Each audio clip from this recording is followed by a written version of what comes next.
மக்களே, நம்ம தமிழக முதலமைச்சர் விஜய் அவர்களுடைய சிறப்பான தரமான சம்பவத்தை தான் இன்னைக்கு இந்த வீடியோல வந்து பார்க்க போறோம். அதே சமயத்துல சத்யராஜ் அவர்கள் வந்து ரீசெண்டா குளத்தூர்ல போயிட்டு அழுதுருக்காருங்க. அது சம்பந்தப்பட்டு பார்க்க போறோம். இன்னொரு பக்கம் வந்து பிரியா அவர்கள் தற்குறி அப்படின்ட்டு பேசியிருக்காங்க. இந்த மாதிரி பேசுறது தவறு, தற்குறி அப்படின்ட்டு சொல்றது தவறு. மேலும் மேலும் ஏன் தான் அந்த மாதிரி சொல்றாங்கன்றது தெரிய மாட்டேங்குது. ஸோ இதெல்லாம் பத்தி தான் இன்னைக்கு இந்த வீடியோல வந்து பார்க்க போறோம். முதல்ல தேனி மாவட்டத்தில் இருக்கக்கூடிய கொட்டக்குடி அப்படிங்கிற ஒரு கிராமங்க. அந்த கிராமத்துக்கு கிட்டத்தட்ட இத்தனை வருட காலமா அந்த கிராமத்துக்கு பஸ் வசதியே கிடையாது. அங்க இருக்கக்கூடிய பிள்ளைகள், பள்ளிக்கு போகக்கூடிய பிள்ளைகள், வேலைக்கு போகக்கூடிய நபர்கள் இத்தனை நாளா அவதிக்குள்ளாக்கப்பட்டிருக்காங்க. அதெல்லாம் கேட்கும்போது உண்மையா மனசு கஷ்டமா இருக்குங்க. ஸோ டவுனுக்கும் அவங்களுடைய ஊருக்கும் கிட்டத்தட்ட 16, 17 கிலோமீட்டர் டிஸ்டன்ஸ் இருக்கு. பஸ் இல்ல. அப்போ அவங்க எவ்வளவு கஷ்டப்பட்டிருப்பாங்கன்னு பாருங்களேன். ஆனா இப்ப என்ன நடந்திருக்குன்னா, அந்த ஊருக்கு பஸ் என்பது விடப்பட்டிருக்கு. அதாவது அந்த கொட்டக்குடி மற்றும் குரங்குனி அப்படின்கின்ற 2 ஊருக்கும் அந்த பஸ் என்பது இடையில விட்டிருக்காங்க. ஸோ இது சம்பந்தப்பட்டிருக்கூடிய வீடியோக்கள் தான் இணையத்துல வந்து போயிட்டு இருக்கு. இது ஒரு சிறப்பான தரமான ஒரு சம்பவம் தானே. ஏன்னா இத்தனை நாளா திராவிட கட்சிகள் கிட்டத்தட்ட 50 வருஷத்துக்கும் மேல வந்து நம்மளுடைய தமிழ்நாட்டை ஆண்டுகிட்டு இருக்காங்க. ஸோ ஒரு கிராமத்துக்கு இப்படி ஒரு பிரச்சனை இருக்கு அப்படின்றது அவங்களுக்கு தெரியல. ஸோ பஸ்ஸும் விடல. ஸோ விஜயனா இது போன்ற சம்பவத்தை செஞ்சிருக்கிறது சூப்பர்ன்ட்டு தான் இந்த இடத்துல வந்து சொல்ல முடியும். இன்னொரு பக்கம் வந்து ஸ்கூல்ஸ் வந்து ரீஓப்பன் ஆகுது இல்லையா. இது சம்மந்தப்படுத்தி ரீசெண்டா கவர்மெண்ட் சார்பா பேக்ஸ் கொடுத்துருக்காங்க. அந்த பேக்ல முதலமைச்சர் அவர்களுடைய போட்டோவும் எந்த போட்டோவும் கிடையாதுங்க. ஆனா தமிழ்நாடுடைய எம்பளம் மட்டும் இருக்கு. ஸோ இது சம்பந்தப்பட்டிருக்கூடிய வீடியோக்கள் சோசியல் மீடியால வந்து போய்கிட்டு இருக்கு. இது பெரும் பாராட்டை வந்து வாங்கி தந்துகிட்டு இருக்குங்க. இது போன்ற விஷயங்கள் தான் இந்த இடத்துல வந்து தேவை. எதையும் போட்டு திணிக்காம, போட்டோ கிட்ட வந்து போட்டு திணிக்காம. ஸோ ஒரு வெறும் எம்பளத்தை மட்டும் கொடுத்து பேக் கொடுத்துருக்கீங்க இல்லையா. சூப்பர், இது வரவேற்கத்தக்கது. பாத்தீங்களா, இது சூப்பர் அப்படின்ட்டு நிறைய பேர் இந்த இடத்துல வந்து பாராட்டிட்டு வராங்க. இது சூப்பர்ன்ட்டு தான் இந்த இடத்துல வந்து பொருட்படுத்த முடியும். இன்னொரு பக்கம் வந்து ஏடிஎம்கேவை சார்ந்திருக்கக்கூடிய கடம்பூர் ராஜு அவர்கள் டிவிகேல வந்து இணைந்திருக்காருங்க. இது சம்பந்தப்பட்டிருக்கக்கூடிய நிறைய தகவல்கள் சோசியல் மீடியால வந்து போய்கிட்டு இருக்கு. இதுல குறிப்பிடத்தக்க ஒரு விஷயம் என்னன்னா, மெர்சல் படம் ரிலீஸ் ஆகும்போது அம்மாவை போயிட்டு விஜய் அவர்கள் வந்து பார்க்கணும் அப்படின்னு சொல்லும்போது கடம்பூர் ராஜு அவர்கள் விஜய் அவர்களை வந்து நீண்ட நேரமாக வந்து காக்க வச்சாராம். ஸோ அப்பேற்பட்டிருக்கக்கூடிய கடம்பூர் ராஜு அவர்கள் இப்போ டிவிக்கில வந்து இணைஞ்சிருக்கிறது வாழ்க்கை ஒரு வட்டம் அப்படின்ட்டு சொல்லுவாங்க இல்லையா விஜய் அவர்களுடைய டைலாக். ஸோ அந்த டைலாகை போட்டு இப்போ டிவிக்கு தொண்டர்கள் இதை வந்து பயங்கரமா ஸ்ப்ரெட் பண்ணிட்டு இருக்காங்க. இன்னொரு பக்கம் வந்து நம்மளுடைய தமிழ்நாட்டை வந்து வெளிநாட்டுக்கு ரேஞ்சுக்கு வந்து மாற்ற போறாங்க. ஏன் சொல்றேன்னு பாருங்களேன். இனிமே போஸ்டர்ஸை கண்ட மேனிக்கு அங்க இங்கன்ட்டு ஒட்டி வைக்கக்கூடாது. ஸோ அந்த போஸ்டர்ஸை ஒட்டின பிறகு சிலர் அதை வந்து பாதியா கீழ்ச்சி விடுறாங்க. அசிங்கமா அங்கங்க அது வந்து கீழ்ச்சி விடப்பட்டு இருக்கு. பார்க்கறதுக்கே கேவலமா இருக்கும் அப்படின்றதுக்காக இனிமே போஸ்டர்ஸ் வந்து எல்லா இடத்துலயும் ஒட்டக்கூடாது. ஒரு குறிப்பிடத்தக்க ஒரு இடத்த மட்டும் தருவாங்க. அந்த இடத்துல தான் ஒட்டணும் அப்படின்கின்ற இவ்வாறான உத்தரவுகள் என்பது பிறப்பிக்கப்பட்டிருக்கு. இன்னொரு பக்கம் இந்த ஸ்ட்ரீட் லைட்லாம் கரெக்டா எரியுதா அப்படிங்கிற அந்த விஷயத்த அது சம்பந்தப்பட்டிருக்கக்கூடிய அதிகாரிகள் ஸோ அவங்க வந்து ரோந்து போயிட்டு அதை கவனிக்கணும். எல்லாம் கரெக்டா எரியுதான்னு பார்க்கணும். அது வந்து தொடர்ந்து பண்ணணும் அப்படின்ட்டு இவ்வாறான இன்சிஸ் வந்து பண்ணியிருக்காங்க. இன்னொரு பக்கம் வந்து நம்மளுடைய சட்ட ஒழுங்கு டிஜிபி மகேஷ்குமார் அகர்வால் அவர்கள் வந்து ஒரு முக்கிய அறிவிப்பை வந்து கொடுத்திருக்காரு போலீஸ் டிபார்ட்மெண்ட்டுக்கு.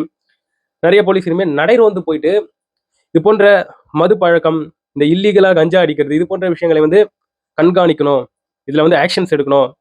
ஸோ இதுல வந்து நடைரோந்து வந்து மேற்கொள்ளணும் அப்படின்ட்டு சட்ட ஒழுங்கு டிஜிபி இப்படி ஒரு உத்தரவை வந்து பிறப்பிச்சிருக்காரு. இன்னொரு பக்கம் வந்து அம்மா உணவகத்துல வன்னி அரசு அவர்கள் வந்து அங்க இருக்கக்கூடிய சாம்பார் சாதத்தை வந்து சுவைச்சிருக்காரு. இது சம்பந்தப்பட்டிருக்கக்கூடிய வீடியோக்கள் வந்து இணையத்துல வைரல் ஆயிட்டு இருக்கு. இது வந்து குறிப்பிடத்தக்கது. எளிய நபர்களுக்கு கிடைக்கக்கூடிய இவ்வாறான உணவுகள் பரிசோதிக்கப்பட வேண்டும். மிகப்பெரிய உச்சத்தில் இருக்கக்கூடிய அதிகாரிகள் இதை வந்து சாப்பிடணும். ஐ மீன் அந்த பவர்ல இருக்கக்கூடிய அமைச்சர்கள் இது போன்ற நபர்கள் வந்து சாப்பிட்டாங்கன்னா மக்களுக்கு வந்து ஒரு நம்பிக்கை பிறக்கும். ஸோ இது போன்ற எளிய முறையில கம்மியான காசுல கிடைக்கக்கூடிய அந்த சாப்பாடு தரமாக இருந்துச்சுன்னா இங்க பெரிய பெரிய ஹோட்டலுக்கு போயிட்டு காசை வேஸ்ட் பண்ண வேண்டிய தேவை இருக்காது. அழகா 5 ரூபாயோ 10 ரூபாயோ கொடுத்து இங்க சாப்பிட்டு போயிடலாம். ஸோ இது போன்ற ஒரு மாற்றம் வந்து தேவை. சூப்பர்ன்ட்டு தான் இந்த இடத்துல வந்து இதை பத்தி சொல்ல முடியும். இன்னொரு பக்கம் வந்து சத்யராஜ் அவர்கள் அழுதுட்டாருங்க மனுஷன். ரீசெண்டா கொளத்தூர்ல நடந்திருக்கக்கூடிய ஒரு டிஎம்கே சார்ந்திருக்கக்கூடிய ஈவெண்ட்டுக்கு போனாரு.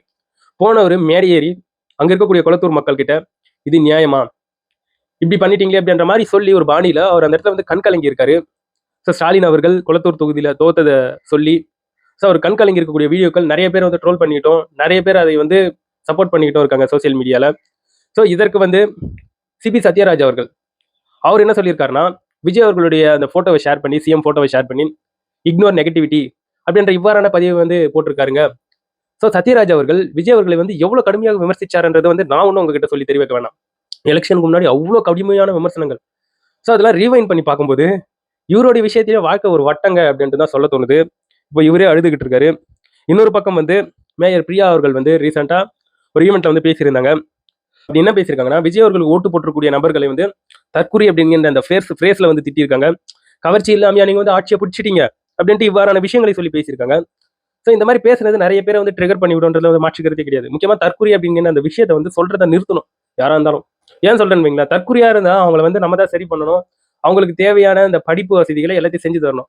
ஆனா தற்குறி தற்குறி அப்படின்ட்டு சொல்றது அது வந்து என்ன மாதிரியான ஒரு நாகரிகம்ன்றது எனக்கு தெரியல.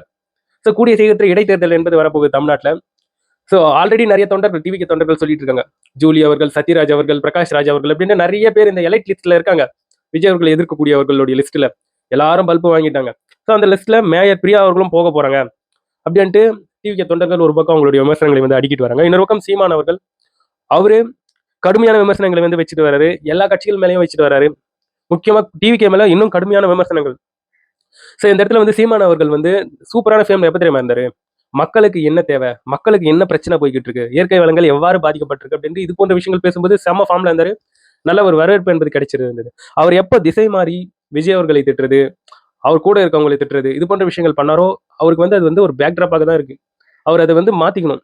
விஜய் அவர்களை விமர்சனம் பண்ணதை விட்டுட்டு மக்களுக்கு இந்த இடத்துல வந்து என்ன தேவையோ அதை பத்தி பேசணும் அப்படிங்கிற ஒரு ஜென்ரலான ஒரு விஷயத்தை தான் இந்த இடத்துல வந்து எனக்கு வந்து சொல்ல தோணுது. இன்னொரு பக்கம் வந்து அண்ணாமலை அவர்கள் வந்து புதிய புதிய கட்சியை வந்து ஸ்டார்ட் பண்ணியிருக்காரு. வரவேற்கத்தக்க ஒரு விஷயம். ஸோ இளைஞர்களை வந்து கவர்ந்ததுல விஜய் அவர்களுக்கு எவ்வளோ பெரிய ஒரு பங்கு இருக்கோ அதுல அண்ணாமலை அவர்களுக்கும் அதுல ஒரு பங்கு இருக்குங்க. அவ்வளோ பேர் இளைஞர்கள் அண்ணாமலை அவர்களை வந்து நம்புறாங்க. ஸோ தமிழ்நாட்டில் பிஜேபி ஓரளவுக்கு வளர்வதற்கான காரணமே அண்ணாமலை அவர்கள் தான் இந்த இடத்துல வந்து நம்ம வந்து பொருட்படுத்திடலாம். இன்னொரு பக்கம் நம்மளுடைய பிரக்யானந்தா சிறப்பான சம்பவத்தை வந்து செஞ்சிருக்காரு.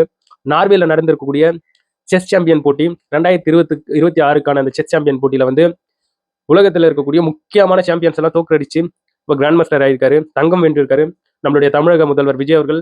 ஸோ பிரக்யானந்தாவுக்கு வந்து வாழ்த்துக்களை வந்து பதிவு பண்ணியிருக்காரு. ஸோ இவருக்கு வந்து இந்த இடத்துல நம்ம சார்பாக வாழ்த்துக்களை வந்து பதிவு பண்ணிடலாம். இதை பற்றி நீங்க என்ன நினைக்கிறீங்கன்றது என்னுடைய கமெண்ட் செக்ஷன்ல பதிவு பண்ணுங்க. நான் வந்து உங்களை அடுத்த ஒரு வீடியோல பார்க்குறேன். பாய் நண்பர்களே.